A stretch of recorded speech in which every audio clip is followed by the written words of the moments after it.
संसार में न्याय अधिक होता है या अन्याय? अच्छे कर्म अधिक होते हैं या बुरे? इस प्रश्न का उत्तर है कि यहाँ संसार में न्याय कम होता है और अन्याय अधिक। अच्छे कर्म कम होते हैं और बुरे कर्म अधिक। आप पूछेंगे, इस बात का क्या प्रमाण है? प्रमाण यह है कि संसार में मनुष्यों की संख्या बहुत कम है और कीड़े मकोड़े, वृक्ष, वनस्पति, सांप, बिच्छू, कुत्ते, गधे, शेर, भेड़िए और लाखों प्रकार के जंगली एवं समुद्री जीव जंतुओं की संख्या मनुष्यों की तुलना में बहुत अधिक है। अब यह कॉमन सेंस अर्थात सामान्य बुद्धि की बात है कि यदि संसार में पुण्य कर्म अधिक होते हों तो मनुष्यों की संख्या अधिक होनी चाहिए, क्योंकि मनुष्य जन्म तो पुण्य कर्मों से ही मिलता है।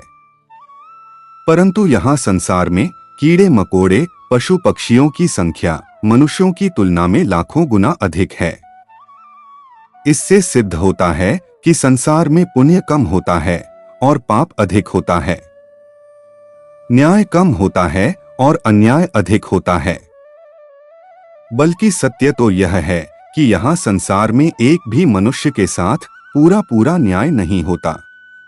चपरासी से लेकर राष्ट्रपति तक चाहे कोई भी व्यक्ति हो, सभी के साथ जीवन में कभी न कभी, कहीं न कहीं कम या अधिक अन्याय तो होता ही है।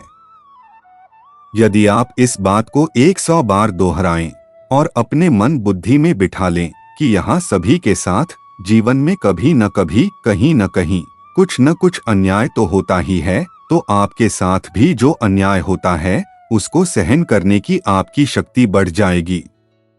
तब आप घबराएंगे नहीं, छोटी छोटी बात में दुखी नहीं होंगे, डिप्रेशन में नहीं जाएंगे। तब आप उस अन्याय की घटना को ईश्वर के न्याय पर छोड़ देंगे और ठीक प्रकार से अपना जीवन जी सकेंगे। यहाँ सबके साथ अन्याय होता है। मेरे इस वाक्य का अर्थ ऐसा न लगाएं कि जो भी अन्याय आपके साथ हो रहा है उसे होने दें। मेरे कहने का यह तात्पर्य नहीं है। मेरा तात्पर्य यह है कि पूरी सावधानी रखते हुए भी यदि आपके साथ कोई अन्याय हो भी गया हो तो उसमें आश्चर्य न माने, क्योंकि यहाँ सभी के साथ अन्याय होता ही है। जब सभी के साथ कम या अधिक अन्याय होता ही है तो आपके साथ भी हो गया। फिर इसमें आश्चर्य की क्या बात है, ऐसा सोचें। ऐसा सोचने से आपका दुख और आश्चर्य कम हो जाएगा तथा आप शांति से जी सकेंगे। यदि उस अन्याय के बदले में सांसारिक न्यायालय में आपको न्याय मिलता हो तो अवश्य ले लें। यदि न मिलता हो तो घबराएं नहीं, चिंतित न होवें। तब उसे ईश्वर के न्याय पर छोड़ दें, क्योंकि ईश्वर के न्यायालय में तो सदा सत्य की विजय होती ही है। इसलिए वहां तो आपको ठीक ठीक न्याय मिल ही जाएगा।